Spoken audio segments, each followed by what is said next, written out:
So, hi guys, for today's video, ambot asa na pud may mo adto, mulakaw rami nga walay plano, wala pud may destinasyon. Pero sige lang, tara, sabay ta, larga ta. So, magbuda man daw mi karon, diretso mi sa Alice Kitchen, kaya dito man among paboritong kananan. So, mo ni ilang mga pagkaon, affordable lang, og lami. Tapos, makabusog sulit kaayo gyud. Lami pud kay kaon-kaon diri kay aside sa mabusog ka sa pagkaon, mabusog pud ka sa view, relaxing kaayo gyud. Agoy kay nangabusog naman, adto na punta sa sunod. Ang next destination is ang Greek Hills. Hunong lang diri kadali kay mobayad tag 20 sa environmental fee. Tulo, sir. 50% ang children. Kung children og height. Basin pwede madala sa children og height 50%. Senior daw, senior. Thank you. Thank you. Wamin nyo gipa-discount. Og karon, naabot na kita diri sa Greek Hills. Perfect siya for picture taking and ang entrance is 100 pesos only.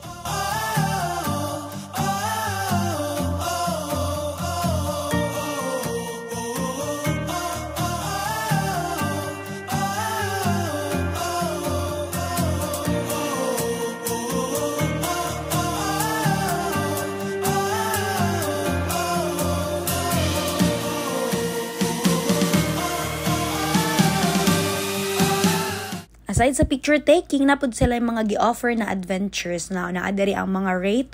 Syempre, kaya na naman ta diri, autisting yun ta. Samtang bata og kaya pa, autistingan tanan, kaya og matiguhang na. Di na ta pwede yan, kaya nga arthritis dayon, sao na lang, ma-high blood pa ta. Pasensyahe lang sa ninyo mong video, no? Kasi kapaspas sa panghitabo, pating operator, naglibog naman tao gasa may dapit.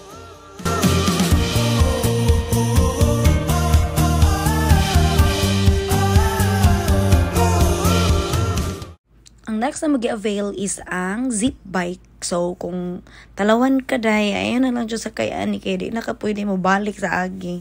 Padayon na lang yun na. Kung di po ka musikad, maungot po gasto nga. Lain po lang gamutulak ni mo. Paningkamot yun. Chill lang yun kaya siya tanaon sa video kaya na may background music. Pero ang tinood ni perte yun na mong singgit. Nga, pag human sa rides, kurog tuhod. Moro pag mabili ni mong kalag. For the best yun siya na experience. Samantang bata, patistingi gyud kay imagine na po daw maabot na kag 60 makakaya ka kag maging anik.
Ang last stop na mo is ang Seagull. Wala giday ko ka video dito sa entrance. Kaya kapoy na mo ante na kulbaan dito sa mga rides, no? For in fairness, ang entrance niya is 220. Ang 20 for environmental fee.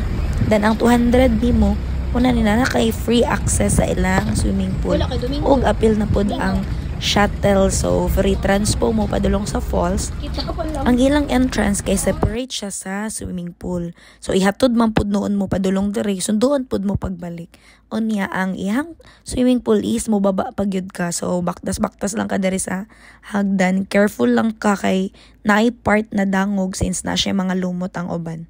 Nya mo ni ilang swimming pool diri anay pang bata na puy pang dagko. Mag-enjoy jud tanan diri.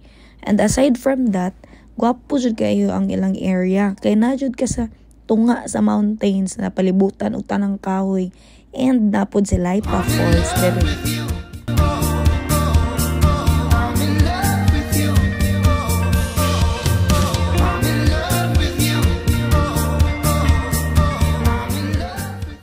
After na mo ligo-ligo, feeling fresh jud kay bugnaw gyud kayo ang tubig.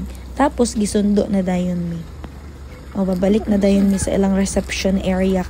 Pagabot na mo sa reception area, wala na po na ako na videohan. Pagabot na mo dito sa may parking lot, mao dayon na imong view. So pwede ka maglag-lag diri sa sulod, mag picture takings and everything unsa ba imong gusto, bahala.